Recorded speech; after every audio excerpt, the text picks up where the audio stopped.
یہ جو ماحول ہے پوری دنیا کا تباہیوں کا ماحول، بربادیوں کا ماحول، رسوائیوں کا ماحول، ذلتوں کا ماحول، اسی طرح سے ہر روز اخبار کی شاہ سرخیوں کے اندر روزانہ مسلمانوں کی تباہی اور بربادی کی داستان چھپتی ہے۔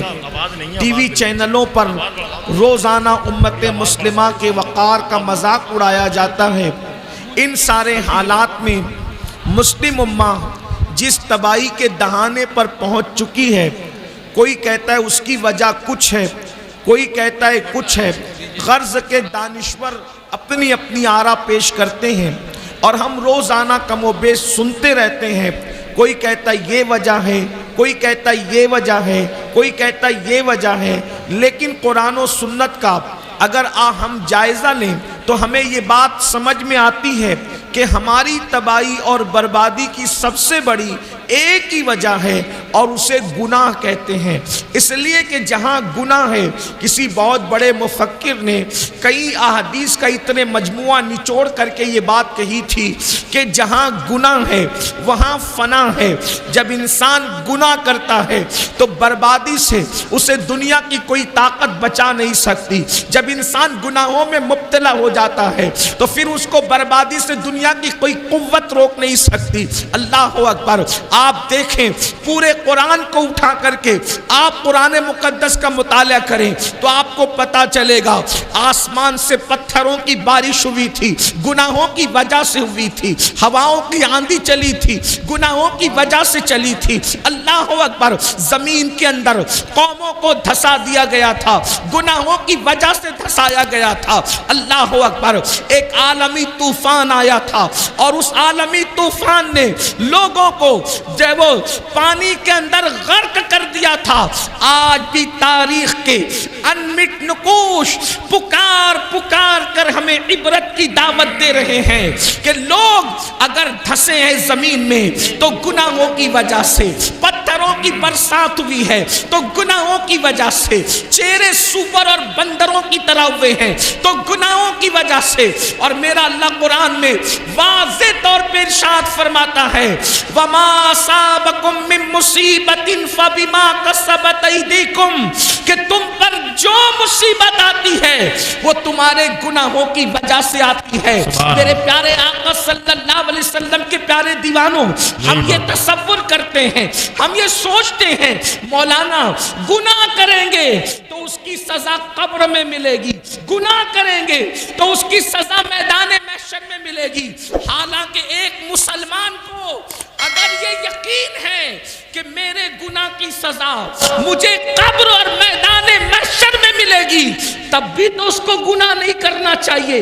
اس لیے کہ نہ قبر میں گناہ برداشت کرنے کی طاقت ہے، نہ حشر میں گناہ کا عذاب برداشت کرنے کی طاقت ہے۔ قبر میں بھی عذاب نہیں برداشت ہو سکتا گناہ کا، میدان محشر میں بھی برداشت نہیں ہو سکتا۔ مگر بے باکی تو دیکھو، لوگ کہتے ہیں مولانا قبر میں سزا ملے گی تب دیکھا جائے گا، محشر میں سزا ملے گی تب دیکھا جائے گا۔ اس کا مطلب یہ ہے کہیں نہ کہیں ایمان کمزور ہوا ہے، کہیں نہ کہیں اللہ رسول کی باتوں پر سے یقین کمزور ہوا ہے۔ اور یاد رکھنا کوئی گناہ اتنا نقصان نہیں پہنچاتا جتنا اللہ کی باتوں سے یقین کا کمزور ہو جانا نقصان پہنچاتا ہے۔ صحیح بات ہے، سبحان۔ کوئی انسان جب ہمیں کہہ دیا گیا کہ تم پر عذاب ہوگا اگر گناہ کرو گے تو، اور عذاب دینے والا کون ہے؟ میرا اللہ ارشاد فرماتا ہے ان بطش ربک لشدید، تیرے رب کی پکڑ بڑی سخت ہے۔ اللہ اگر کسی کو پکڑے، اللہ کسی کی پکڑ کرے، اللہ رب العزت کسی کا محاسبہ کرے، اللہ اکبر! ذرا سوچو تو صحیح، اگر میرا اللہ ہمارے سر میں درد دے دے، صرف انسان کے سر میں درد ہو تو رات بھر وہ کروٹیں بدلتا ہے، اس کو نیند نہیں آتی۔ اگر کمر کا درد شروع ہو جائے تو انسان تڑپتا ہے، اس کو نیند نہیں آتی. اگر آنکھ کا درد شروع ہو جائے وہ تڑپتا ہے، اس کو نیند نہیں آتی. میرے بھائیوں، میں اپنی بہنوں سے بھی توجہ چاہتا ہوں اور آپ سب سے توجہ چاہتا ہوں. مجھے بتاؤ میرے بھائیوں، وہ سر کا درد جو ڈاکٹر کی دوا سے دور ہو سکتا ہے، وہ کمر کا درد جس پر آپ تدبیر کرنا چاہیں تو آپ اس کو دور کر سکتے کسی تدبیر کے ہیلے سے. اب آپ مجھے بتاؤ، جب سر کے درد پر اتنا تڑپتے ہو، جب کمر کے درد پر اتنا تڑپتے ہو، جب آنکھوں کی تکلیف پر اتنا تڑپتے ہو، تو اللہ اکبر، جب میرا اللہ قبر میں عذاب مسلط فرمائے گا، جب میرا اللہ میدان محشر میں عذاب مسلط فرمائے گا، اس وقت اپنا کیا بنے گا؟ اللہ اکبر. مسلمان ہو، اپنے نبی کی بات پر یقین کرو. تو میں عرض یہ کر رہا تھا، اگر آخرت میں بھی عذاب کا تصور ہوتا تو بھی بہت بھیانک بات ہے، عذاب تو ہم برداشت ہی نہیں کر سکتے. مگر سن لو، انسان کے گناہوں کی سزا صرف اس کو آخرت میں نہیں ملتی، بلکہ انسان کے گناہوں کی سزا اس کو دنیا میں بھی ملتی ہے. انسان کے گناہوں کی سزا اس کو دنیا میں بھی آتی ہے. اللہ اکبر، اللہ اللہ. آئیے میں آپ کو بتاؤں، ایک بزرگ فرماتے ہیں کہ جب میں رات کو گناہ کرتا ہوں، جب میں رات کو گناہ کرتا ہوں تو صبح میں دیکھتا ہوں کہ میری سواری میری نافرمانی کرتی ہے. یعنی میرے رات کے گناہ کا اثر میری سواری سے بھی ظاہر ہوتا ہے. میری سواری میری موافقت نہیں کرتی، میری سواری میری بات نہیں مانتی. اللہ اکبر. اندازہ فرمائیں، اس کا مطلب یہ ہے اگر سواری موافق نہ ہو، انسان کی موافقت نہ کرے تو اللہ اکبر، وہ یہ گناہ کا اثر ہے. فرماتے ہیں چراغ جو بجھتے ہیں وہ بھی گناہوں کی وجہ سے، ٹھوکر جو لگتی ہے وہ بھی گناہ کی وجہ سے، اولاد جو نافرمان ہوتی ہے وہ بھی گناہ کی وجہ سے. گناہ کو کیا سمجھتے ہیں؟ گناہوں کو کیا سمجھ رکھا ہے؟ آج ہر ماں باپ شکایت کر رہے ہیں، مولانا میرا بچہ فرما بردار نہیں ہے. میں کہتا ہوں تم نے اللہ کی فرما برداری کی ہوتی تو شاید تمہاری اولاد تمہاری نافرمان نہ ہوتی. مجھے بتاؤ، جو اللہ کی نافرمانی کرے اس کی اولاد اس کی فرما برداری کیسے کرے؟ تو یاد رکھنا، جو ماحول ہے صرف گناہ کی وجہ سے. مسلمانوں، گناہ کرنا چھوڑ دو، گناہ کرنا چھوڑ دو، اللہ سے رشتہ جوڑ لو. پھر دیکھو کیسے کرم کی برسات ہوتی ہے، پھر کیسے چھما چھم کرم برستا ہے. اب یہاں ایک بات یہ کہنے میں آتی ہے کہ حضرت ٹھیک ہے، گناہ کی بات تو روزانہ ہی سنتے ہیں، گناہ چھوڑنا چاہتے ہیں، گناہ سے چھٹکارا نہیں ملتا. یہ بات ہے، کوئی مسلمان ایسا نہیں جو گناہ کرنا چاہتا ہو، گناہ چھوڑنا چاہتے ہیں، چھٹکارا نہیں ملتا. بالکل ایسے ہی جیسے چور کمبل چھوڑنا چاہتا ہے لیکن کمبل چور کو نہیں چھوڑتا. تو گناہ سے چھٹکارا کیسے ملے؟ کوئی کہتا ہے یہ کرو وہ کرو وہ کرو وہ کرو. میں نے کہا کچھ نہ کرو، ایک بات کرو بس. اگر گناہ کی دنیا سے نکلنا ہے، اگر گناہ کے دلدل سے نکلنا ہے، اگر گناہ کی نحوست سے نکلنا ہے، اگر گناہ اور جرائم سے ہجرت کرنا ہے، میری بات نہ سنو، کسی کی نہ سنو، اللہ کا فرمان سنو. گناہ سے بچنے کا سب سے بہترین دستور قرآن میں موجود ہے. اگر گناہ سے نکلنا ہے تو میرا اللہ فرماتا ہے نماز پڑھنا شروع کر دے تو خود گناہوں سے نکلتا چلا جائے گا. کیونکہ نماز میں اتنی طاقت ہے، نماز میں اتنا پاور ہے. اللہ ارشاد فرماتا ہے ان الصلاۃ تنہی عن الفحشاء والمنکر، بے شک نماز ہر برائی سے اور بے حیائی سے روک لیتی ہے. پتہ چلا نماز پڑھو گے، سجدہ کرو گے، خود بخود دل میں گناہ سے نفرت پیدا ہوگی، برائیوں سے نفرت پیدا ہوگی، جرائم سے نفرت پیدا ہوگی. اور سن لو، یہ جو دماغ کے اندر خبط چڑھا ہے نا، مولانا میں گنہگار ہوں، میں کیا نماز پڑھوں؟ میرے عزیز، یہاں گنہگار اور نیکی کا کوئی مسئلہ نہیں ہے. میرے نبی نے تو انسان کو اللہ سے جوڑنے کے لیے کتنا خوبصورت قانون عطا کیا، کتنا حسین قانون عطا کیا۔ ایک بات آپ کو بتاؤں، حدیث میں جو ہے، حدیث میں جو ہے اس پر ہمارا ایمان ہے، حدیث میں جو اس پر ہمارا یقین ہے۔ اللہ کے رسول نے فرمایا جس وقت بندہ سجدے میں چلا جاتا ہے، اللہ اور بندے کے درمیان جتنے پردے ہوتے ہیں اللہ سارے پردوں کو اٹھا دیتا ہے۔ اس میں عالم غیر عالم کا کوئی فرق نہیں، اس میں نیک اور بد کا کوئی فرق نہیں، اس میں اپنے اللہ اکبر خطے قبیلے اور علاقے کا کوئی فرق نہیں۔ جو خلوص سے دل سے سجدہ کرے گا اللہ کے قریب ہو جائے گا، اللہ اور بندے کے درمیان کے سارے حجابات اٹھ جائیں گے۔ اب آپ مجھے بتائیں جو ایک سجدہ اللہ کے قریب کر دیتا ہے، یا یوں کہہ لے جس سجدے سے اللہ ملتا ہے، دنیا کی کون سی نعمت اس سجدے سے نہیں مل سکتی؟ سبحان اللہ سبحان اللہ۔ کیوں سجدوں کے قریب نہیں آتے؟ سجدوں کے قریب کیوں نہیں آتے؟ آؤ، لوگ کہتے ہیں ٹائم نہیں ہے۔ نہیں، بہت بڑی نادانی کر رہے ہو۔ کس نے کہا ٹائم نہیں ہے؟ اور نماز کو زیادہ ٹائم بھی نہیں لگتا۔ آؤ نا اپنے اللہ سے رشتہ جوڑیں، آؤ آج اپنے اللہ سے صلح کریں، تھوڑا توجہ سے سنیں، غور کریں۔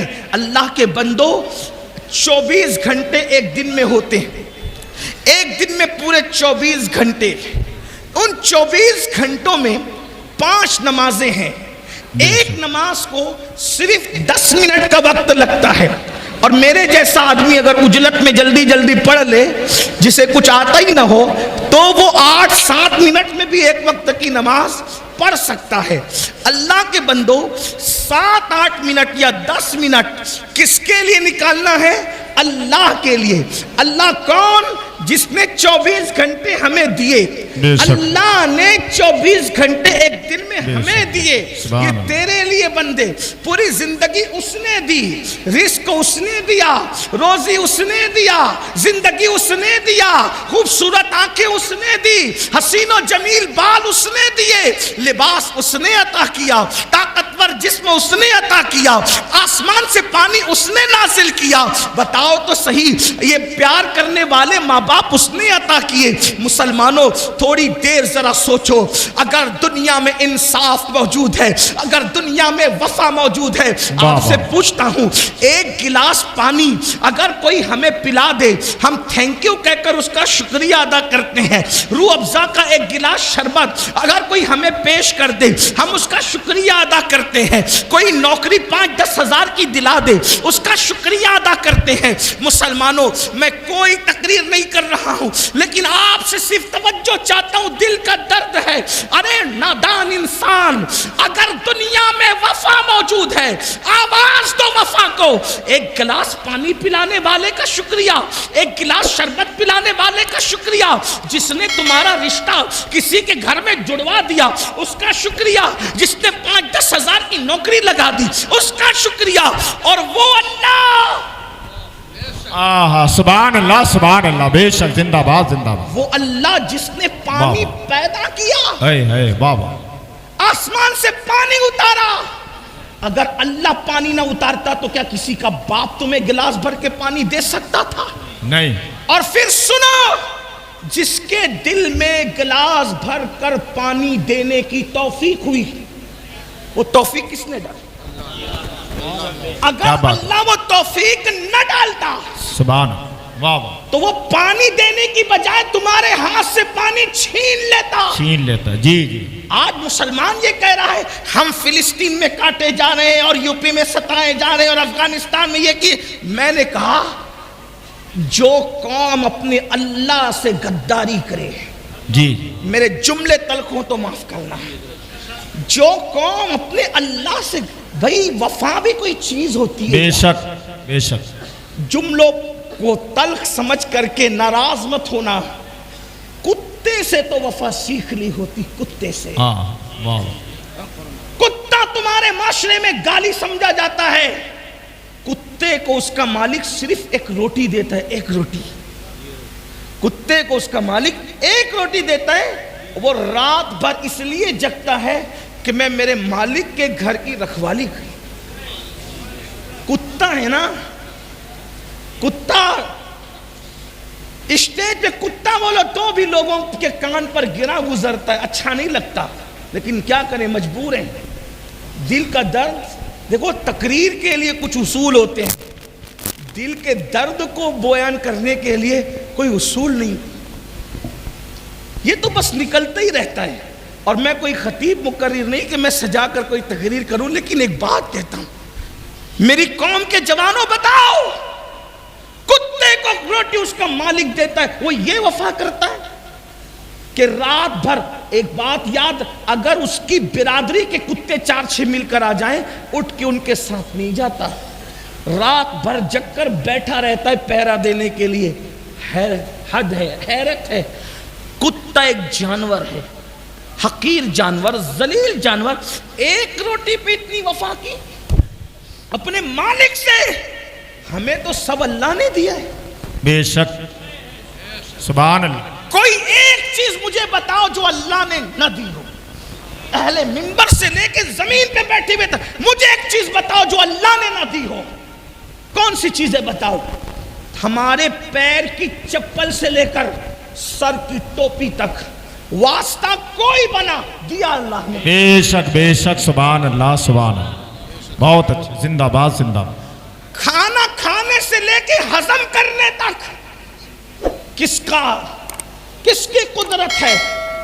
سوچو، غور کرو، اگر اللہ اس منہ کے اندر کوئی مرض، اللہ نہ کرے، اللہ کسی میرے نبی کے امتی کو وہ دن دکھائے، منہ میں کوئی مرض پیدا ہو جائے، ارب پتی خرب پتی ہو کر بھی ایک لقمہ چبانے کی اوقات ہے؟ نہیں۔ یہ جو لقمہ چبا رہے ہو کس کی طاقت ہے؟ میرے اللہ کی طاقت۔ اگر اللہ تمہیں اندھا کر دے، اللہ نہ کرے میرے حضور کے کوئی امتی اندھا ہو، اللہ نہ کرے آپ کو اللہ کبھی وہ دن دکھائے، لیکن میں صرف بات کرنے کے، اگر کوئی اندھا ہو جائے، بتاؤ زندگی کیا ہوگی؟ اتنی بڑی بلڈنگ ہے، لمبی لمبی کاریں ہیں، قیمتی کپڑے ہیں، ہو گیا اندھا، کیا انجام ہوگا بتاؤ؟ یہ جو آنکھوں سے دیکھ رہے ہو کس کی دی ہوئی قوت ہے، کس کی طاقت ہے بتاؤ؟ اللہ نہ کرے بیوی پیار دینے کی بجائے بغاوت پہ اتر آئے، کیا کر لو گے؟ یہ جو بیوی کو اللہ نے وفادار، کس نے؟ اللہ نے بنایا نا وفادار۔ بیوی کے دل میں پیار کس نے پیدا کیا؟ اللہ نے۔ اولاد کے دل میں پیار کس نے پیدا کیا؟ اللہ نے۔ اور ماں باپ کے دل میں پیار کس نے پیدا کیا؟ اللہ نے۔ جو لوگ ہمیں عزت سے ملتے ہیں کس نے بھی ماحول بنایا؟ اللہ نے۔ اگر کوئی آپ کی تکریم کرتا ہے کس نے یہ توفیق دی؟ اللہ نے۔ سب تو اسی کا دیا ہوا ہے۔ اللہ اکبر۔ حق تو یہ ہے اگر محمد الرسول اللہ کا کلمہ پڑھتے ہو وہ بھی اللہ کی توفیق کے بغیر ممکن نہیں ہے۔ اگر میرا اللہ توفیق نہ دے تو نبی کا سگا چچا ابو لہب بھی کلمہ نہ پڑھ سکے، ابو جہل پڑوس میں رہ کے کلمہ نہ پڑھ سکے۔ اگر اللہ توفیق چھین لے تو دیکھنے والا بھی کلمہ نہ پڑھے، اور اللہ توفیق دے تو 1400 سال کے بعد پیدا ہو کر بھی تم کلمہ پڑھے۔ نعرہ تکبیر، نعرہ رسالت، علامہ سید امین القادری۔ یہ سب دیا کس نے؟ اللہ نے۔ اب بتاؤ، سب دے کر، توجہ ہے، سب دے کر کچھ نہیں مانگا، بابا سب دے کر کچھ نہیں۔ اگر اللہ کچھ مانگتا نا، اس کی شان ہی نہیں ہے مانگنا، بے نیاز ہے، لیکن بفرض محال کیا اوقات ہوتی میرے بھائی؟ یہ آکسیجن پیدا ہونے سے لے کے مرتے دم تک کے لیتے چھوڑتے ہو، ہے نا؟ کبھی کوئی بل آیا ہمارے گھر پہ؟ آیا نہیں۔ ڈاکٹر نے 8 گھنٹے کی آکسیجن دے دی، اتنا لمبا بل بھیجا کہ ہم سوچنے لگے یا اللہ یہ کیا ہے۔ صحیح بات۔ اب مجھے بتائیں نا، ڈاکٹر آکسیجن دے وہ بھی اس کی نہیں ہے، حق ہے، حالانکہ اس میں بھی قدرت کا عمل دخل ہے۔ بے شک، کوئی چیز ایسی ہے ہی نہیں جس میں قدرت کا عمل دخل ہے۔ بے شک بے شک۔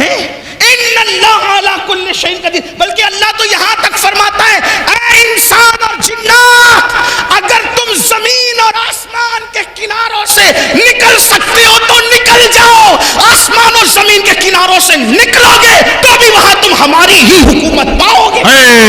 سبحان اللہ، زندہ باد زندہ باد، واہ واہ، ہماری قرآن کہہ رہا بے ہے شک۔ آسمان اور زمین کے پار بھی اگر نکل جاؤ گے تو بھی کیا پاؤ گے؟ ہماری حکومت۔ چونکہ یہ دارالعلوم کا جلسہ ہے، یہ دارالعلوم کا جلسہ ہے۔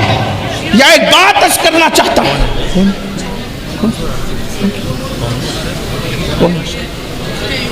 اچھا سبحان اللہ، نعرہ تکبیر، نعرہ رسالت، علماء اہل سنت، حضرت علامہ مولانا شاکر علی نوری صاحب قبلہ، علامہ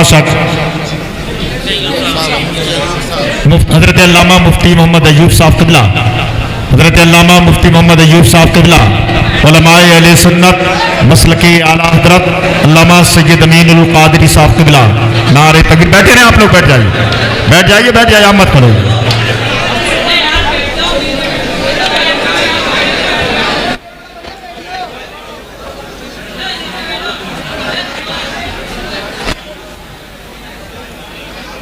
بھائی ممبر شریف والے بھی بیٹھ جائیں، آپ حضرات بھی تشریف رکھیں۔ ہاں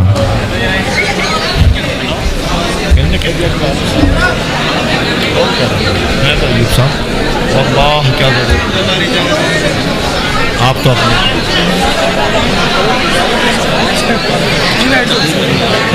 کون ہے اللہ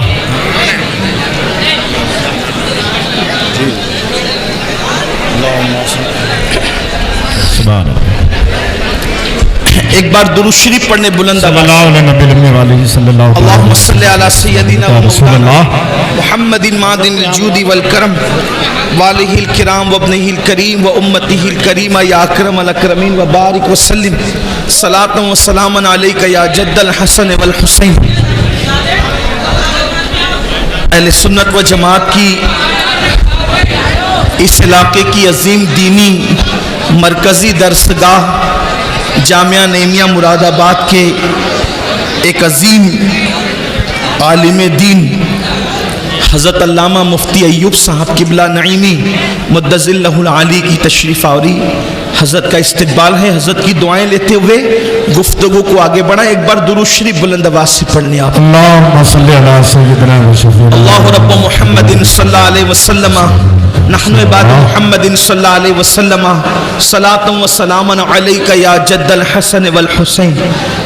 توجہ اگر آپ کی ہے تو بات کہ اللہ فرما رہا ہے اگر زمین اور آسمان کے کناروں سے اے جن و انس نکل سکتے ہو تو نکل جاؤ، تم وہاں بھی ہماری حکومت پاؤ گے۔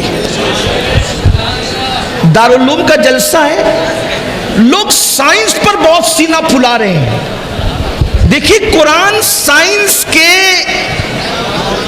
علوم کے لیے کیسے رہنما اصول فراہم کر رہا ہے، اس لیے کہ اللہ کی کتاب تمام علوم کا سرچشمہ ہے۔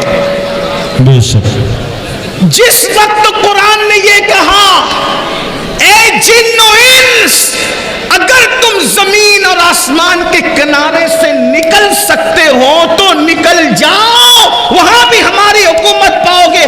مطلب کیا؟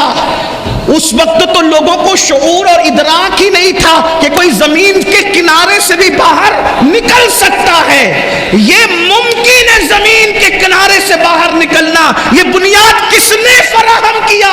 اس بنیاد کو فراہم کرنے والی کتاب کو قرآن مقدس کہتے ہیں۔ سبحان اللہ۔ اور پھر یہ بھی بتا دیا جہاں جاؤ گے وہاں کوئی اور نہیں، اللہ ہی کی حکومت پاؤ گے۔ اس کا مطلب یہ کہ اللہ کی حکومت اور حکمرانی سے تم کہیں باہر نہیں جا سکتے، اس کی حکومت ہر جگہ ہے۔ تو عرض یہ کر رہا تھا اللہ نے قوت دی، اللہ نے طاقت دی، اللہ نے دیکھنے کی قوت دی، سننے کی قوت دی، کھانے کی قوت دی، پینے کی، ہر نعمت تو اللہ نے دی ہے۔ اس کی نعمت کا شمار نہیں کر سکتے، اس کی نعمتوں کو گن نہیں سکتے۔ اللہ اکبر۔ میرے عزیز میرے بھائی فرمائی ایسی نعمت جس پر کبھی آپ نے توجہ بھی نہیں کی ہوگی، یہ آنکھیں بار بار جو ہے پلکیں بند ہوتی ہے کھلتی ہے، بند ہوتی ہے کھلتی ہے، کیوں یہ نعمت کیوں ملی؟ آخر پلک کے بالوں کا کام کیا ہے؟ لیکن ذرا سا اس کو کاٹ کر کے کوئی دیکھے، اگر یہ پلک کے بال بار بار کھلنا اور بند کرنے کا نظام نہ ہو تو ہماری آنکھوں کا انجام کیا ہوگا، ہماری آنکھوں کی کیفیت کیا ہوگی؟ گویا کہ سیکورٹی گارڈ کے طور پر اللہ نے ان پلک کے بالوں کو پیدا کیا ہے۔ یہ نعمت کس کی دی ہوئی؟ اللہ کی۔ اور آپ کتنی سادگی سے کہہ دیتے ہو مولانا نماز کے لیے ٹائم نہیں ہے۔ وہ اللہ جس نے سب دیا میرے بھائی، ہر نعمت دیا میرے بھائی، اس اللہ کے لیے ٹائم نہیں۔ اور پھر ایک وقت کی نماز کے لیے صرف 10 منٹ کا ٹائم ہے، 10 منٹ بس، اس سے زیادہ نہیں۔ اب 5 وقت کی نماز پڑھو گے تو 50 منٹ کا ٹائم لگے گا، پھر بھی وقت نہیں نکالتے، پھر بھی ٹائم نہیں نکالتے۔ تو یاد رکھنا اگر نہیں نکالو گے نا اللہ کے لیے ٹائم تو پھر اللہ کا عذاب ہے۔ ان بطش ربک لشدید، تیرے رب کی پکڑ بڑی سخت ہے۔ اب آئیے، اللہ اکبر، ایک کتاب ہے جو سرکار غوث اعظم شیخ عبد القادر جیلانی کی طرف منسوب ہے، اس کتاب کو غنیۃ الطالبین کہتے ہیں۔ میں وہاں سے حضور غوث پاک شیخ عبد القادر جیلانی رضی اللہ تعالیٰ عنہ نے ان کے نانا جان کی حدیث لکھی ہے، میں اس کو بطور مفہوم پیش کرتا ہوں۔ اگر آپ نماز نہیں پڑھو گے، 10 منٹ کا ٹائم نہیں نکالو گے، نقصان کتنا ہے، کتنا گھاٹا ہے، کتنا خسارہ ہے۔ تو اللہ کے حبیب غیب دا نبی صادق و مصدوق خاتم النبیین صلی اللہ علیہ وآلہ وسلم ارشاد فرماتے ہیں، حدیث پاک کا مفہوم ہے کہ جو بندہ نماز ترک کر دے، اب نماز چھوڑنے کا نقصان کیا، اس پر میں اپنی بات پوری کروں گا، لیکن آپ سب کی توجہ، بہت توجہ، اپنی بہنوں کی بھی خاص توجہ۔ یہ صرف بہانے میرے عزیز، بہت بہانے کی ٹائم نہیں ملتا، ٹائم نہیں ملتا، جھوٹ ہے، بہت جھوٹ ہے۔ اگر نماز کے لیے ٹائم نہیں، فیس بک کے لیے وقت کہاں سے، یوٹیوب کے لیے وقت کہاں سے، دوستوں کی محفل کے لیے وقت کہاں سے، غب شپ کے لیے وقت کہاں سے، یہ سارے فضول کاموں کے لیے وقت کہاں سے؟ آج جتنا ٹائم اپنے پاس ہے، اس سے پہلے اتنا ٹائم لوگوں کے پاس نہیں تھا۔ 10 منٹ کا ٹائم نکالو، بہت بڑی بڑی مصیبتوں سے بچو گے، بہت بڑی بڑی بلاؤں سے بچو گے، اللہ سے رشتہ جڑے گا، اللہ کے قریب آ جاؤ گے، رسول اللہ صلی اللہ علیہ وآلہ وسلم کے قریب آ جاؤ گے، حضور کو خوش کر دو گے۔ اللہ اکبر۔ تو آقا کریم غیب دا نبی صلی اللہ علیہ وآلہ وسلم کے فرمان کا مفہوم ہے، جب بندہ نماز چھوڑتا ہے، نماز ترک کرتا ہے، تو اللہ تعالیٰ اس کو 12 مصیبتوں میں گرفتار کرتا ہے، اللہ اس کو 12 تکلیف اور مصیبتوں میں گرفتار کرتا ہے۔ 3 مصیبتیں اس کو دنیا میں آتی ہے، 3 مصیبتیں اس کو مرتے وقت آتی ہے، 3 مصیبتیں اس کو قبر میں آتی ہے، 3 مصیبتیں اس کو میدان محشر میں آتی ہے۔ اب یہ 12 مصیبتیں ہیں، یاد رکھ لو، یا 10 منٹ کا ٹائم نکال کے نمازی بن جاؤ، یا پھر ان بھیانک مصیبتوں کے لیے تیار ہو جاؤ، ان خوفناک مصیبتوں کے لیے تیار ہو جاؤ۔ اور سن لو، یہ معاذ اللہ کسی دنیا کے ظاہری لیڈر کا یا صرف کسی سیاسی لیڈر کا بیان نہیں جس کو ہنس کے اڑا سکو، یا یہ کسی عام انسان کی گفتگو نہیں، یہ اس رسول کا فرمان ہے، تمہارے منہ سے جو نکلی وہ بات ہو کے رہی۔ اللہ اکبر۔ یہ اس رسول کا فرمان ہے جو اپنی مرضی سے کبھی گفتگو کرتے ہی نہیں۔ اللہ اکبر۔ زبان ان کی ہے، کلام خداوند قدوس کا ہے۔ اللہ اللہ۔ اس لیے آقا کا فرمان ہے، انہوں نے کہہ دیا، جو کہہ دیا ہو کے رہا، انہوں نے جو فرمایا ہو کے رہا۔ تو سن لو، مصیبتوں سے بھاگنے والوں، مصیبتوں سے جیت چرانے والوں، مصیبتوں سے ڈرنے والوں، اللہ کے حبیب فرما رہے ہیں، نماز چھوڑو گے تو 12 مصیبتوں کا منہ دیکھنے کے لیے تیار رہو، 12 مصیبتوں میں گرفتار ہونے کے لیے تیار رہو۔ آئیے 3 مصیبتیں دنیا کی کیا ہے، ذرا اس پر توجہ کریں۔ اللہ اکبر۔ کتنا ترس آتا ہے میری قوم پر، کتنی نادان ہے یہ قوم، ہر مصیبت سے پیچھا چھڑا رہی ہے، اور وہ بھیانک مصیبتیں جو نماز کی وجہ سے آ رہی ہے، 10 منٹ کا ٹائم نکالنے کے لیے تیار نہیں۔ آؤ آؤ، اپنے رسول، اپنے آقا جو ماؤں سے زیادہ شفیق ہے، ماؤں سے زیادہ رفیق ہے، اللہ اکبر، خون کے رشتے اتنا ہم سے پیار نہیں کرتے جتنا آمنہ کے لال نے پیار کیا ہے۔ حضور نے امت سے کتنی محبت کی ہے، اس کا احساس تو کرو۔ اللہ کے حبیب نے اللہ کے عذاب کو کیوں بیان کیا؟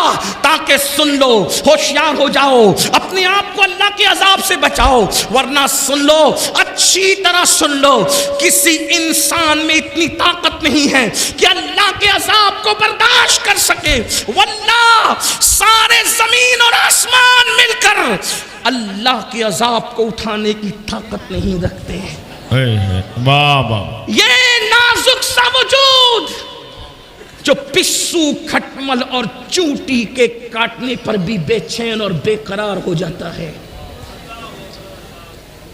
اللہ کا وہ عذاب کیسے برداشت کر سکو گے جو زمین اور آسمان برداشت نہیں کر سکتے؟ ایک بزرگ بہت روتے تھے، کسی نے پوچھا رونے کی وجہ کیا؟ فرماتے ہیں اگر اللہ مجھے گرم پانی کے عذاب سے ڈراتا تو بھی مجھے رونا ہی تھا، اللہ نے مجھے گرم پانی کے عذاب سے نہیں ڈرایا بلکہ اللہ نے مجھے جہنم کے عذاب سے ڈرایا۔ جہنم کے عذاب کے بارے میں قرآن کہتا ہے القاریہ القاریہ، جہنم کے عذاب کے بارے میں قرآن کہتا ہے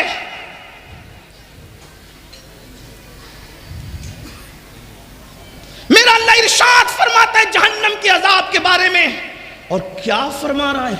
اللہ فرماتا ہے کہ جس دن کافر اللہ کے عذاب کو دیکھیں گے تو کیا کہیں گے؟ وَيَقُولُ الْكَافِرُ يَا لَيْتَنِي كُنْتُ تُرَابًا، کاش ہم مٹی ہو جائیں۔ اللہ، وہ مٹی ہونے کی تمنا کریں گے، اللہ کے عذاب کو دیکھ کر کے وہ مٹی ہونے کی تمنا کریں گے۔ اللہ کے عذاب کا حال کیا ہے میرے عزیز میرے بھائی؟ اسی لیے صحابہ جنہیں جنت کی بشارتیں ملی تھی وہ رات بھر اسی لیے نہیں روتے تھے، انہیں پتا تھا اللہ کے عذاب۔ ام المومنین، یہ میری مائیں اور بہنیں موجود ہیں جنہیں نماز کا طریقہ بھی صحیح نہیں پتا، یہ گھمنڈ میں ہے مولانا ہم تو جنت ہی میں جائیں گے۔ میں کہتا ہوں امید کری جا سکتی ہے لیکن خوف بھی ہو، امید کی جا سکتی ہے مگر خوف بھی ہو۔ یہ کیا کہ جن کی زندگی میں کلمہ طیبہ بھی یاد نہیں اور انہیں گھمنڈ ہے کہ جنت میں جانے سے میں کون روک سکتا ہے؟ بڑی معذرت کے ساتھ امید بھی کرو خوف بھی کرو، یہ گھمنڈ ہے، نہ امید نہ خوف۔ کیا سمجھ رکھا ہے جنت کو؟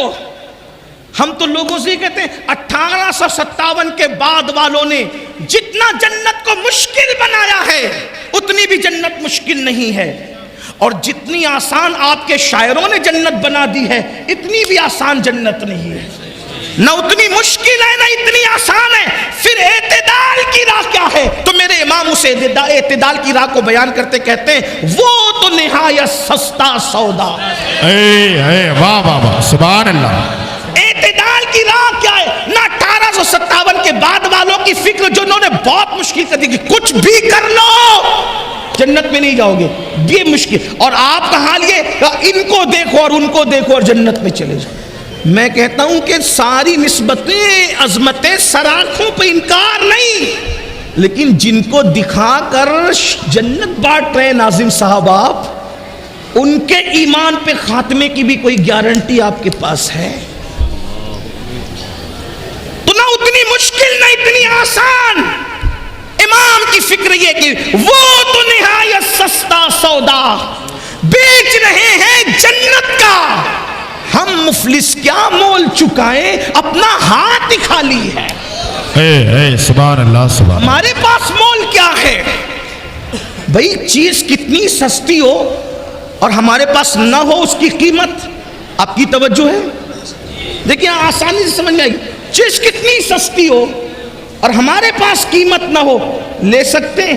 جیسے مثال کے طور پر یہ میرا رومال ہے، اگر میں کہوں کہ میں اسے آج بیچنا چاہتا ہوں، کون خریدے گا تم میں؟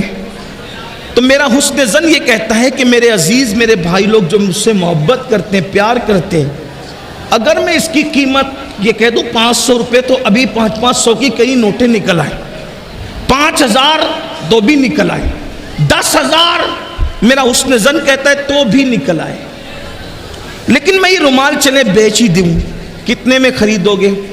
میں نے بیچنا اس کو، مجھے چاہیے اس رومال کے صرف 15 پیسے. 2 منٹ کا ٹائم ہے. اگر آپ میں سے کسی کی جیب میں 5 اور 10 15 پیسے ہو, ابھی لا کر دے دیں. حضرت مفتی ایوب صاحب قبلہ مدظل اللہ العالی کے ہاتھ سے یہ رومال لے کر جائیں, یا یہ سید صاحب کا رومال لے جائیں, یا اگر حضرت اجازت دے گستاخی نہ ہو تو حضرت کا عصا لے کر چلے جائیں. اتنے بڑے بزرگ عالم دین کا عصا 15 پیسے میں میں ان کی اجازت سے آپ کو بیچنا چاہتا ہوں, لے جائیں. لیکن 2 منٹ میں آپ کو 15 پیسے لا کر دینا ہے. کوئی لے جا سکتا ہے؟ لے جا سکتا ہے؟ قیمت تو بڑی سستی تھی, آپ کے پاس وہ مطلوبہ قیمت تھی ہی نہیں, ہے نا؟ 15 پیسے کیا بظاہر کوئی حیثیت تو نہیں رکھتے نا. 15 پیسے تو آپ کا بھکاری بھی نہیں لیتا. بھکاری کو دو, ارے بچہ چھوٹا تھا وہ بھی پھینک دے گا, یہ کیا ہے میں نہیں جانتا, یہ کون سا سکہ ہے. آپ کا 3-4 سال کا بچہ بھی نہیں. لیکن آج اس قیمت کو میں نے مانگا, آپ نے نہیں دیا. وجہ عصا تو سستا تھا, مطلوبہ قیمت ہی آپ کے پاس نہیں تھی, ہے نا؟ رومال تو سستا تھا, مطلوبہ قیمت ہی آپ کے پاس نہ تھی. سید صاحب کا رومال سستا نہیں تھی, مطلب کیا, چیز تو سستی بک رہی تھی مگر وہ کرنسی آپ کے پاس نہیں تھی. بلا تمثیل جنت تو بیچ دی محمد الرسول اللہ نے. مالک جنت نے تو اعلان کر دیا, بلکہ یوں شان سے اعلان کیا جس کو بریلی سے آواز آ رہی ہے, حضور تاج الشریعہ کی شکل میں کہتے جہاں بانی عطا کر دے, بھری جنت ہبا کر دے. نبی مختار کل ہے, جس کو جو چاہے عطا کر دے. سبحان اللہ, نعرہ تکبیر. نبی مختار کل ہے, جس کو جو چاہے. وہ بھیک میں بھی جنت دے سکتے اور بیچ بھی سکتے, کیونکہ خالق کل نے آپ کو مالک کل بنا دیا. دونوں جہاں ہیں آپ کے قبضہ و اختیار. سستے سودے میں جنت بکی نہ, لیکن آپ کے پاس ہے کیا؟ ایک نیکی پر بھی جنت مل سکتی ہے. ایک نیکی ہو بھی تو نا, توجہ ہے آپ کی, ایک نیکی ہو بھی تو نا. بڑی معذرت کے ساتھ کان کھول لو اپنے. بہت سے ایسے ہوں گے جن کو یہ غرور ہے آج کہ میں بہت نیک ہوں, لیکن جب میدان محشر میں اعمال نامہ ہاتھ میں آئے گا تو پتہ چلے گا تو میرے پاس تو کچھ ہے ہی نہیں. ہمارے پاس تو کچھ ہے ہی نہیں, ایک نیکی بھی نہیں ہوگی. وجہ جو نہیں پڑھتے نماز وہ تو نہیں پڑھتے, جو پڑھتے ان کا حال کیا ہے. اللہ کے رسول علیہ السلام فرماتے, توجہ کرنا, آقا فرماتے جس کے سینے میں کسی مسلمان کے لیے کینہ ہوتا ہے, اس کے سجدے اور اس کی دعا اس کے سر کے اوپر بھی نہیں جاتی. دیکھ لو نا, چیک کرو اپنے آپ, چیک کرو. حضور صرف مالا اور تسبیحات میں دینے نہیں آئے تھے, وہ تو تزکیے قلوب کے لیے آئے تھے. چیک کر لو اپنے دلوں کو. جس قوم کے دل سگے بھائیوں کے لیے صاف نہ ہو, جس قوم کے دل پھوپھی اور چچاؤں کے لیے صاف نہ ہو, جس قوم کے دل پڑوسیوں کے لیے صاف نہ ہو, جس قوم کے دل بہنوں کے لیے صاف نہ ہو. ارے حد تو یہ ہے جس امام کے پیچھے نماز پڑھتے ہو ان اماموں کے لیے جب تمہارے دل صاف نہ ہو تو تمہاری نماز کا کیا ہو. واہ واہ واہ, سبحان اللہ, سبحان اللہ, بہت اچھی. اگر کافر کے ہاتھ میں آئی فون دیکھا آپ کو کوئی اعتراض نہیں ہوتا, لیکن امام کے ہاتھ میں آئی فون آ گیا تو فوراً آ کے پھٹ کے کہتی ان کے پاس آیا کہاں سے. فوراً شک کی نظر سے دیکھا, فوراً, ارے نادان, جب تو اتنے پیچھے کھڑے رہتا ہے, بلکہ ہفتے میں ایک دن آ کر اتنے پیچھے کھڑے رہتا ہے, اللہ تجھے اتنا عطا کرتا ہے, جو سب کے آگے کھڑے رہتا ہے اس پر عطا کا عالم کیا ہو. سبحان اللہ, زندہ باد, زندہ باد. شک ہے, اپنوں کے خلاف شک. اور یاد رکھیے جب دل کینے سے پاک نہیں ہوں گے, اور میں یہ دیکھ رہا ہوں بڑی معذرت کے ساتھ علماء سے دعا لینے کے لیے, صرف سبق سنانے کے, دنیا دار تو دنیا دار ہے, دیندار طبقہ بھی اس منزل پر ناکام ہے. الا ماشاءاللہ, الا ماشاءاللہ, دیندار طبقے کو بھی ہم ناکام باس کہلانے والوں کو دیکھ رہے کہ ان کے سینے پاک نہیں ہے کینوں سے. اگر کسی کی تقریر بھی اچھی ہو جائے تو ان کو اس وقت بھی تکلیف ہوتی ہے، بری ہو جائے تو بھی تکلیف ہوتی ہے۔ آپ توجہ فرمائیں، کسی سے لوگ زیادہ پیار کرنے والے ہوں تو تکلیف ہوتی ہے، مخالفت کرنے والے ہوں تو تکلیف، یعنی ہمارے دل کا، اچھا ہم نے دل کو پاک اور صاف رکھنا، کچھ اہمیت اس کی سمجھی ہی نہیں۔ اور اللہ کے رسول دلوں کا تزکیہ کرنے کے لیے تھے، وَيُزَكِّيهِمْ وَيُعَلِّمُهُمُ الْكِتَابَ وَالْحِكْمَةَ۔ تعلیم بعد میں ہے، پہلے قرآن نے دلوں کا تزکیہ بیان فرمایا۔ ہم تعلیم تو حاصل کر رہے ہیں، تزکیہ کہاں ہے؟ اور جب تک دل صاف نہ ہو، چیک کر لو اپنے دل کو، اپنے من میں ڈوب کر تہجد گزارو۔ فجر پہ گھمنڈ کرنے والوں، ظہر پہ اترانے والوں، جانے نماز نے کہہ دیا کہ جس کے دل پاک و صاف نہیں ہے بغض و کینے سے، ان کے سجدے ان کے سر کے اوپر نہیں جاتے، ان کی نمازیں ان کے سر کے اوپر نہیں جاتی، ان کی دعائیں ان کے، اس کا مطلب صرف نماز پڑھ کے بھی چھٹکارا نہیں ہے۔ قرآن کہتا ہے عاملۃ ناصبۃ تصلی نارا حامیہ۔ قرآن میں چھوڑا ہی کچھ نہیں ہے، یہ بھی قرآن کا معجزہ ہے۔ گنی ہوئی آیتوں میں قرآن نے سب بیان کر دیا ہے، وَلَا رَطْبٍ وَلَا يَابِسٍ إِلَّا فِي كِتَابٍ مُبِينٍ۔ ہر رطب و یابس کو قرآن میں بیان کر دیا گیا ہے، کھول کے بیان کر دیا گیا ہے۔ قرآن کہہ رہا ہے عاملۃ ناصبۃ تصلی نارا حامیہ۔ عمل کر کے آئیں گے، محنت کر کے آئیں گے، پھر بھی جہنم میں ڈالے، بے عمل نہیں، عمل ہوگا، عمل، محنتیں ہوگی، محنتیں۔ وجہ ان کے دل صاف نہیں ہوں گے، پڑوسیوں کے لیے، بھائیوں کے لیے، بہنوں کے لیے، پھوپھیوں کے لیے، چچا تایوں کے لیے، دوستوں کے لیے، یاروں کے لیے، بلکہ قیامت کی نشانی میں نشانی یہ بھی ہے، ہاتھ ملیں گے، دل نہیں ملیں گے۔ عید پہ گلے تو ملتے ہو، سینے سے سینہ ملتا ہے، دل کب ملا؟ اور ایک بات آپ کو بتاؤں، حضور نے جنتی ہونے کی نشانی بیان کی۔ آقا نے فرمایا اے انس، صبح اس حال میں کرنا کہ تیرے دل میں کسی کے لیے کینہ نہ ہو۔ آقا فرماتے، سن لیں حدیث پاک کا مفہوم، کیا فرمایا؟ اے انس، صبح اس حال میں کرنا کہ تیرے دل میں کسی مسلمان کے لیے کینہ نہ ہو، یہ میری سنت ہے، اور جو میری سنت پر عمل کرے گا جنت میں میرے ساتھ جائے گا۔ سبحان اللہ، سبحان اللہ۔ اگر حضور کا ساتھ جنت میں چاہتے ہو، دل کو صاف کر لو۔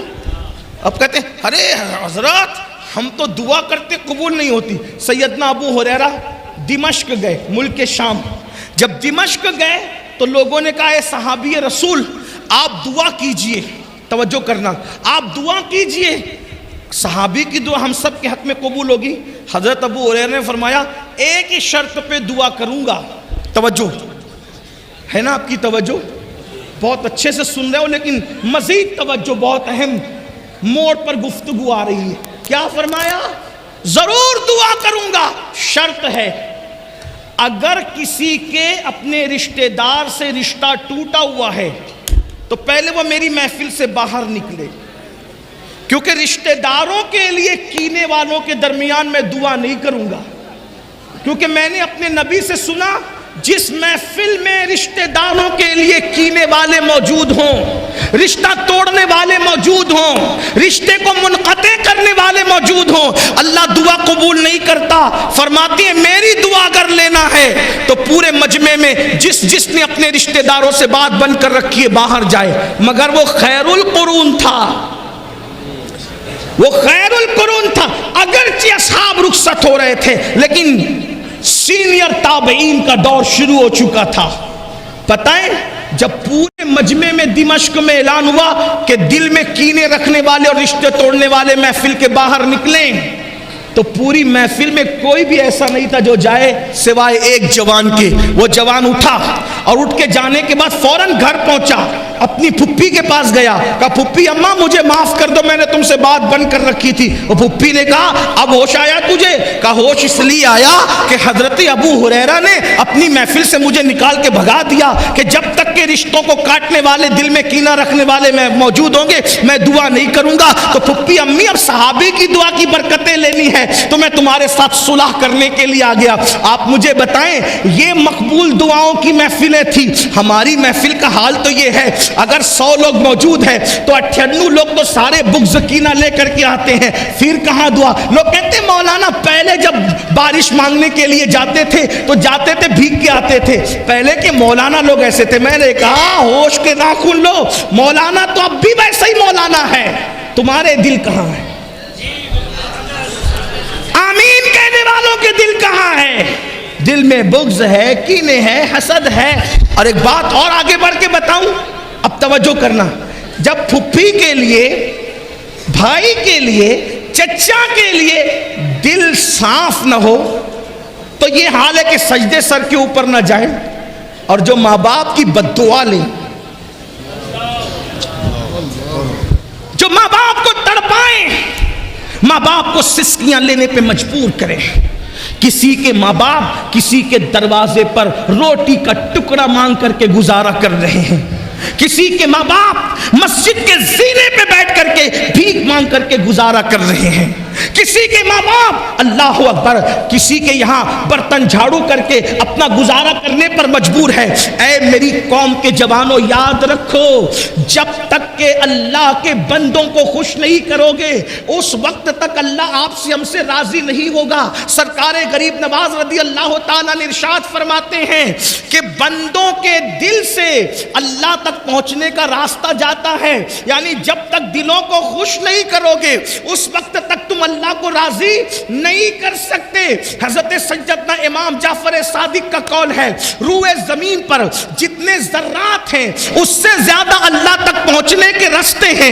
اللہ تک پہنچنے کا سب سے قریبی راستہ جو ہے وہ اللہ کے بندوں کو خوش کرنا ہے, ان کی خدمت کرنا ہے. مجھے بتاؤ, جب عام بندوں کو خوش کرنے پر, عام بندوں کی خدمت کرنے پر اللہ یہ مرتبے عطا فرماتا ہے تو وہ لوگ جو اپنے ماں باپ کی دعائیں لیتے ہیں, وہ لوگ جو اپنے ماں باپ کو خوش کرتے ہیں, وہ لوگ جو اپنے ماں باپ کی خدمت کرتے ہیں, بڑی معذرت کے ساتھ کچھ ایک طبقہ نماز کی طرف تو آ گیا, ایک طبقہ داڑھی کی طرف تو آ گیا, ایک طبقہ ٹوپی کی طرف تو آ گیا, لیکن جب ان کی پرسنل لائف میں جھانک کر دیکھو, ان کی نجی زندگی میں دیکھو تو ان کا سلوک ماں باپ کے ساتھ کچھ اچھا نہیں ہے. اللہ اکبر, ماں باپ پر ہزاروں تقریریں ہوتی ہے, درجنوں تقریریں ہوتی ہے, اثر کیا ہے؟ بڑی معذرت کے ساتھ چلیں دوسروں نے جو کہا ان کو چھوڑیں, مسلک اعلیٰ حضرت میں ماں باپ کی کیا اہمیت؟ تو کیا مسلک کا نعرہ لگاتے ہیں ہم؟ مسلک کا نعرہ, ہمارا حال یہ ہو گیا میٹھا میٹھا ہپ ہپ, کڑوا کڑوا تھو تھو. مسلک اعلیٰ حضرت میں جہاں اشداء علی الکفار ہے وہیں پر رحماء بینہم بھی ہے. ہم نے اشداء علی الکفار کو ہائی لائٹ کیا, کرنا بھی تھا اور ہونا بھی چاہیے, لیکن شاید ہم نے رحماء بینہم کو بلا دیا. اسی لیے جو نرمی ایک دوسرے کے لیے ہونا چاہیے, بعض لوگوں میں, بعض کی بات کرو سب کی نہیں, بعض لوگوں میں کہیں نہ کہیں وہ چیز اٹھ گئی. نعرہ تو لگائے گا جلسے میں مسلک اعلیٰ زندہ باد, نبی کا دامن نہیں چھوڑیں گے, غوث کا دامن, اور گھر پہ ماں کو ڈانٹ کے آیا ہے بس کر, تجھے کتنا پیسہ دوں دوائی کے. سب ایسے نہیں ہوتے, لیکن میں بات کر رہا ہوں جوانوں کی. امام اہل سنت سیدی اعلیٰ حضرت امام احمد رضا خان محدث بریلوی لکھتے ہیں ماں باپ کا ادب کیا ہے. فرمایا جب اپنے ماں باپ سے گفتگو کرو پہلے ان سے اجازت لو. توجہ کریں, میں سمجھتا ہوں کہ اگر ہاتھ اٹھوا لیے جائیں نا میرے بھائیوں ہاتھ, تو شاید کتنے ہاتھ ہوں گے جو اٹھ سکیں گے. کون لوگ ہیں جو ماں باپ سے اجازت لے کے گفتگو کرتے ہیں؟ پہلی بات تو ماں باپ ترستے ہیں میرے بھائی کہ میرا بیٹا مجھ سے گفتگو تو کر لے. فون پر لگے ہوئے ہیں کسی لڑکی سے ناجائز تعلقات بنانے میں. گھنٹوں اس کو پٹا رہے ہیں، پھسلا رہے ہیں، اور ادھر بوڑھی ماں انتظار کر رہی، میرا بیٹا مجھ سے بات تو کر لے، مجھ سے میری خیریت تو پوچھ لے۔ یہ حالات ہیں، بوڑھے ماں باپ سے بات کرنے کو فرصت نہیں، دوستوں کے پاس رات کے 3 بجے تک بیٹھ رہے ہیں، انٹرنیٹ لے کر کے رات کے 3 4 بجے تک بیٹھ رہے ہیں، ماں باپ سے خیریت پوچھنے کا وقت نہیں۔ سنو، میرے امام لکھ رہے ہیں، امام اہل سنت، کہ جب ماں باپ سے بات کرنا ہو تو اس طریقہ یہ ہے کہ پہلے ان سے اجازت لو، اور اجازت لینے کے بعد بات کا طریقہ کیا ہو، اے بڈھی، اے بڈھا، ڈوکری ڈوکرا، یہ سب نہیں، بلکہ فرماتے ماں باپ سے اجازت لے کر جب ان سے بات کرنے کا وقت آئے تو ایسے بات کرو جیسے غلام اپنے آقا سے بات کرتا ہے۔ یہ ہمارے یہاں گفتگو کرنے کا انداز ہے۔ کسی کے پاس دنیا کی ساری نعمتیں ہوں، مال ہو، ملال ہو، یہ ہو، اقتدار ہو، سب کچھ ہو، اگر ماں باپ کی رضا اس کے دامن میں نہیں ہے، ماں باپ کی خوشی اس کے دامن میں نہیں ہے، اس سے بڑا ناکام انسان کوئی نہیں۔ ماں باپ کا دل دکھانے والا ایک دن زوال پذیر ضرور ہوگا، ماں باپ کو تکلیف پہنچانے والا ایک دن ذلت کے گھاٹ ضرور اترے گا، ماں باپ کے دل کو اذیت پہنچانے والا، ماں باپ کی بد دعا لینے والا ایک دن برباد ضرور ہوگا۔ علامہ زمخشری آخری عمر میں لنگڑے ہو گئے تھے، لنگڑے، تفسیر کشاف کا مصنف علامہ زمخشری لنگڑے ہو گئے۔ کسی نے پوچھا حضرت اتنے بڑے مفسر قرآن، اتنے بڑے عالم، آپ لنگڑے ہو گئے؟ فرمایا یہ میری ماں کی بد دعا کا نتیجہ ہے۔ میرا بچپنا تھا، بچپنے میں ماں کی زبان سے بد دعا نکل گئی، اور یاد رکھنا ماں باپ کی دعا بھی اثر دکھا کے رہتی ہے اور بد دعا بھی اثر دکھا کے رہتی ہے۔ اللہ کے بندو، زمخشری کہتے ہیں کہ ایک دن میں بچپنے میں چڑیا کے ساتھ کھیل رہا تھا، چڑیا کے پاؤں میں میں نے دھاگا باندھ رکھا تھا، اور چڑیا کو چھوڑ دیتا اور وہ اڑتی چلی جاتی، پھر چڑیا کو دھاگے سے پکڑ لیتا، پھر وہ میرے پاس آ جاتی۔ ایسا ہوا کہ چڑیا کو میں نے چھوڑا اور وہ جا کے گھونسلے کے اندر گھس گئی اور پیروں سے گھونسلہ پکڑ کے بیٹھ گئی۔ میں نے کھینچا کھینچا کھینچا، نہیں نکلی، زور لگایا تو چڑیا کی ٹانگ جو ہے وہ دھاگے میں آ گئی۔ میری ماں کو غصہ آیا، ماں نے کہا زمخشری تو نے ایک چڑیا کا پیر توڑ ڈالا۔ ماں کے جذبات تھے، جذبات میں زبان سے نکل گیا، تو نے چڑیا کا پیر توڑا، اللہ تیرا پیر توڑ دے۔ اللہ اکبر۔ کہتے ہیں علامہ زمخشری کہتے ہیں کہ یہ میری ماں کی زبان سے نکلے ہوئے الفاظ تھے۔ پوری زندگی اس کا اثر نہیں ظاہر ہوا، لیکن مرنے سے پہلے پہلے ماں کا دل نہیں دکھایا تھا، ماں کو تکلیف نہیں پہنچائی تھی، ماں کو اذیت نہیں پہنچائی تھی، لیکن ایک چڑیا کے معاملے میں جذباتی ہو کر ماں سے زبان سے نکل گیا، پورا ہوا۔ تو اللہ کے بندو، خوشیاں ڈھونڈنے چلے ہو، نعمتیں ڈھونڈنے چلے ہو، برکتیں ڈھونڈنے چلے ہو، تو بات دور نکل گئی۔ عرض کیا کر رہا تھا، جب تک سینے کینے سے پاک نہیں ہوں گے تمہارے سجدے اور دعائیں سر کے اوپر نہیں جائے گی۔ ایک بات اگر نہ کہوں تو میرا دل نہ بھرے گا۔ اب آپ مجھے یہ بتائیں، جب امتی کے لیے دل میں کینہ رکھے تو اس کی نماز سر کے اوپر نہیں جاتی، اگر امتی نبی کے لیے دل میں کینہ رکھے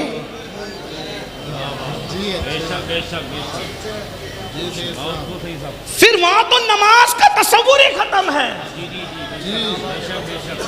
اور کینے کا اثر کب پتا چلتا ہے؟ توجہ چاہتا ہوں، میں کسی کو ٹارگٹ نہیں کر رہا ہوں، صرف سعادت مند روحوں کو آواز دینا چاہتا ہوں۔ کینے کا تصور کب پتا چلتا ہے؟ توجہ، کینے کا اثر اس وقت پتا چلتا ہے کہ اللہ نہ کرے کسی کے دل میں علامہ ایوب صاحب کے لیے کینہ ہو، مفتی ایوب صاحب کے لیے کینہ ہوا، میں نے جہاں تعریف شروع کی اس کا منہ اترنا شروع ہوگا۔ یعنی کہ جس کے لیے دل میں کینہ ہوتا ہے اس کی تعریف انسان سے برداشت نہیں ہوتی۔ کینے کی یہ علامت ہے۔ نمبر 2، جب کسی کے لیے دل میں کینہ ہو اس کی لوگ تعظیم اور عزت کریں تو بھی انسان سے برداشت نہیں ہوتی۔ تو اب دنیا میں کن کے سینوں میں نبی کے لیے کینہ ہے؟ اگر تلاش کرنا ہو تو پھر ہم سلیکشن نہیں کریں گے کیونکہ ہمارے پاس کوئی علم غیب نہیں ہے، لیکن علامتیں تو ہیں نا۔ جب علامہ مفتی ایوب صاحب کی تعریف کسی کو برداشت نہ ہو تو ہم سمجھتے اس کے دل میں کینہ ہے۔ سید فرید میاں کی تعریف برداشت نہ ہو، ہم سمجھتے دل میں کینہ ہے، ہم ان کی عزت کریں تو وہ بے چین ہو جائیں، سمجھ جاتے دل کلمہ پڑھ کے بھی کوئی اتنا بد نصیب ہے کہ نبی کے لیے کینہ رکھتا ہے تو دیکھ لو، اگر ہیرو ہیروئن کے زلف و رخسار کی تعریف کرے تو لوگوں کو کوئی تکلیف نہیں ہوتی، اور نبی کی نعت شروع کر دو تو لوگ ادھر ادھر دیکھنے لگتے ہیں۔ پتہ چلا جن کو ہیروئن کی زلف و رخسار کی تعریف بے چین نہیں کرتی، ان کو واللیل والے چہرے والے کی تعریف اگر بے چین کر دے، پھر کسی برادری کا ہو، کسی خطے کا ہو، کسی قبیلے کا ہو، کسی ذات کا ہو، کسی بات کا ہو، کسی بھی ڈگری کا مالک ہو، وہ سب کچھ ہو سکتا ہے لیکن رسول اللہ کا وفادار نہیں ہو سکتا۔ آپ دیکھیں کتنوں کا برتھ ڈے روز منایا جاتا ہے کسی کو تکلیف کچھ کہنے کی، لیکن جب رسول اللہ کا میلاد آتا ہے تو لوگ کہتے ہیں کہاں لکھا ہے، کہاں لکھا ہے؟ میں نے کہا اللہ کے بندو، اتنی میلادیں تم نے ہضم کر لی، تکلیف نہ ہوئی؟ ایک آمینہ کے لال کی میلاد، ایک آمینہ کے لال کی میلاد، اور پھر میں کہتا ہوں کسی کی میلاد ہمارے لیے وہ اہمیت نہیں رکھتی۔ آمینہ کے لال کی میلاد صرف کسی کی ولادت نہیں بلکہ وہ یوم انقلاب ہے۔ بابا سبحان اللہ سبحان اللہ، بے شک۔ کعبہ بتوں سے کب پاک ہوا؟ اسی میلاد کے بعد۔ شیطان کا قبضہ دنیا سے کب ختم ہوا؟ اسی میلاد کے بعد۔ بچیوں کا زندہ دفن ہونا کب بند ہوا؟ اسی میلاد کے بعد۔ لوگ رحمان کا کلمہ پڑھنے والے کب بنے؟ اسی میلاد کے بعد۔ نماز پڑھنے والے کب بنے؟ اسی میلاد کے بعد۔ مکے جیسے کفرستان میں لبیک اللہم لبیک لبیک لا شریک لک لبیک کی اگر گونج ہوئی ہے اسی میلاد کے بعد، پتہ چلا وہ صرف کسی کی میلاد نہیں بلکہ یوم انقلاب ہے۔ لیکن رونا تو اس پر ہے نا میرے بھائی، انسان اتنی میلادیں ہضم کر گیا، ایک میلاد، ایک میلاد، اور پھر اس پر طرفہ یہ کہ کچھ لوگ اتنے آگے بڑھتے، مجھے نہیں ابھی تک پتہ چل سکا کہ کسی عالم نے اس پہ اعتراض کیا۔ علماء کی توجہ چاہیے، میلاد پر عالم نے کبھی اعتراض نہیں کیا کسی، میں کسی عالم کو نہیں جانتا جس نے اعتراض کیا، لیکن جاہلوں کی طرف سے اعتراض۔ وجہ اس کی یہ ہے کہ علم کتنا ہی ہو اور اگر وہ تعظیم رسالت نہیں جانتا تو ابو الحکم کو بھی ابو جہل کا ٹائٹل دیا گیا ہے۔ جی واہ واہ۔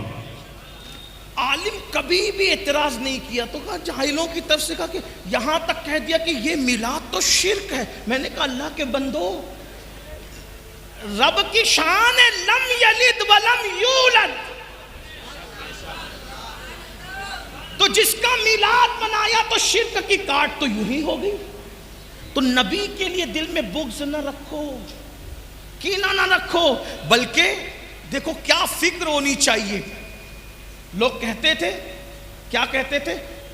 اللہ کے نبی ایسے ایسے ایسے، لیکن 14ویں صدی کا مجدد آیا اور اس نے اپنے قلم اور زبان کو وقف کر دیا نبی کی تعریف کے لیے، اور کس شان سے کہی، کس شان سے کہتے ہیں زمین و زمان تمہارے لیے، مکین و مکان تمہارے لیے، چنین و چنا تمہارے لیے، بنے دو جہاں تمہارے لیے، اور کیا مزے میں کہتے ہیں کہ دہن میں زبان تمہارے لیے، بدن میں ہے جان تمہارے لیے، ہم آئے یہاں تمہارے لیے، اٹھے بھی وہاں تمہارے لیے، جنا میں چمن چمن میں سمن سمن میں فبن فبن میں دلہن، سزائے مہن پہ ایسے ملن، یہ امن و امان تمہارے لیے، یہ مرحمتیں کہ کچی متیں نہ چھوڑی لتے نہ اپنی گتے، قصور کرے اور ان سے بھرے تمہارے لیے، سب سے اولا وہ آلہ ہمارا نبی، سب سے بالا وہ آلہ ہمارا نبی، اپنے مولا کا پیارا ہمارا نبی، دونوں عالم کا دولہ ہمارا نبی، خلق سے اولیاء، اولیاء سے رسول، اور رسولوں سے آلہ ہمارا نبی، بجھ گئی جس کی آگے سبھی مشعلیں،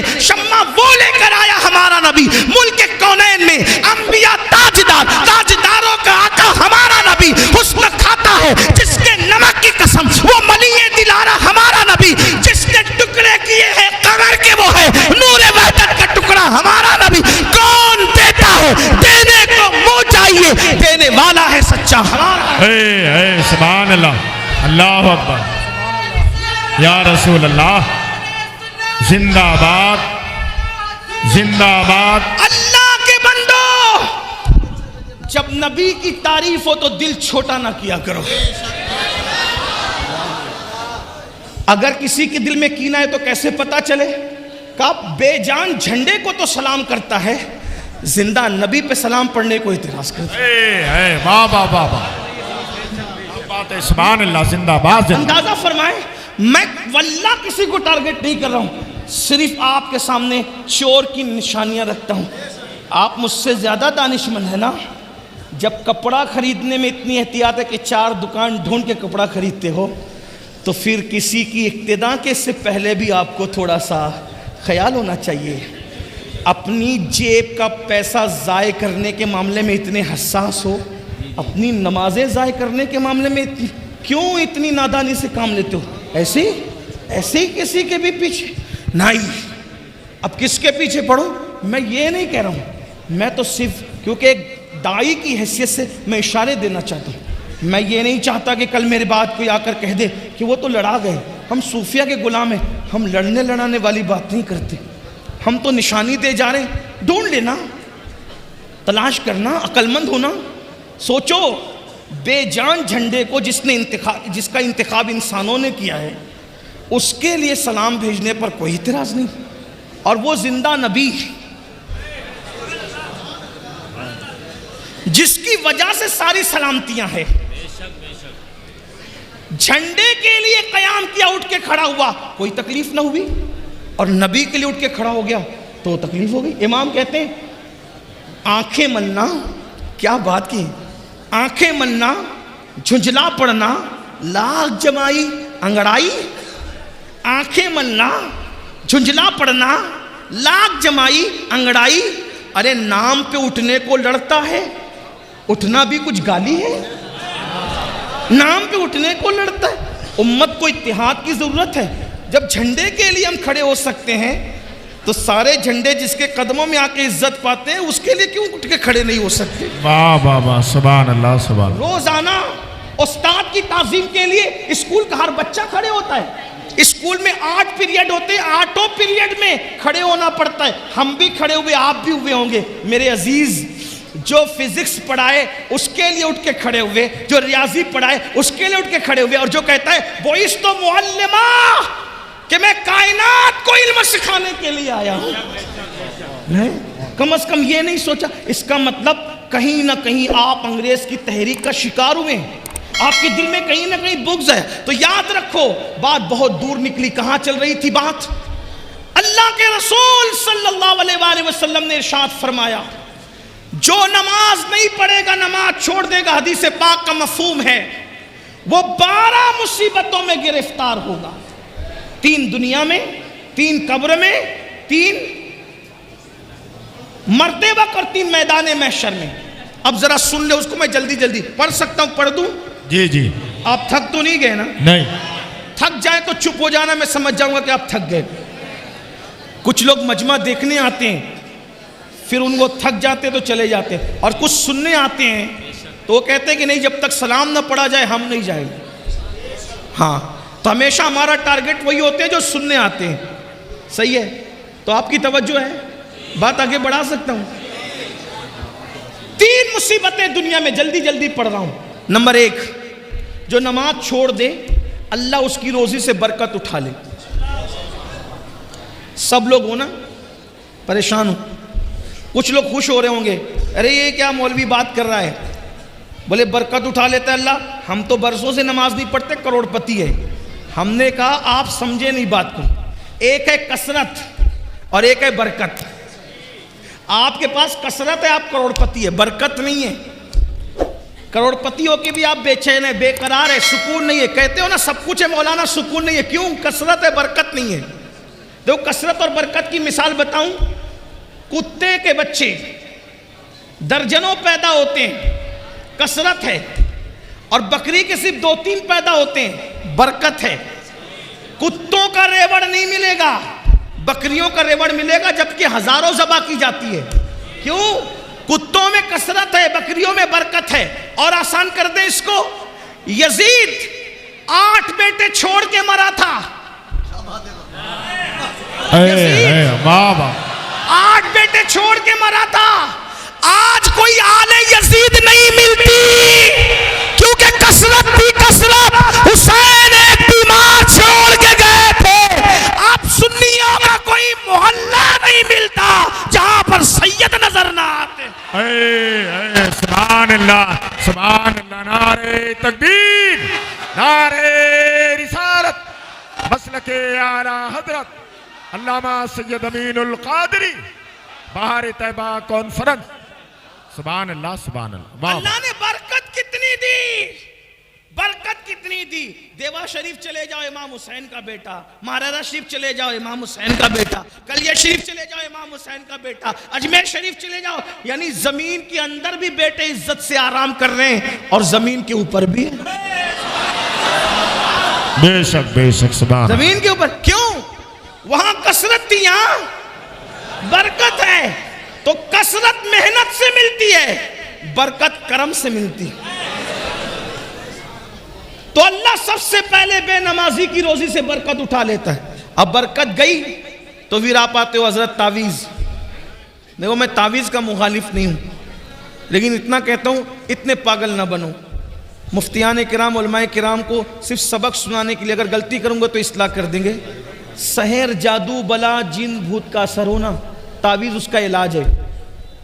اگر اللہ برکت اٹھا لے ناراض ہو کر، کسی مولوی کے تعویذ میں اتنی طاقت نہیں ہے کہ اللہ کی اٹھائی ہوئی برکت کو لا سکے۔ یہ بات یاد رکھنا، اگر کوئی یہ دعویٰ کرتا ہے کہ میں لا دوں گا، ہمارے حضور مفتی اعظم، ہمارے دادا مرشد تعویذ دینے سے پہلے ہاتھ کی طرف اشارہ کر کے کہتے تھے بیٹا نماز پڑھے گا تو تعویذ اثر کرے گا، ورنہ تعویذ اثر نہیں کرے گا۔ اقبال نے اسی کا رونا رویا تھا۔ آج کل کچھ لوگ یہ دعویٰ کرتے ہیں جا بیٹا ہم ہیں، تو بھی تباہ ہوگا اور جس کو تو کہہ رہا ہے وہ بھی تباہ ہوگا۔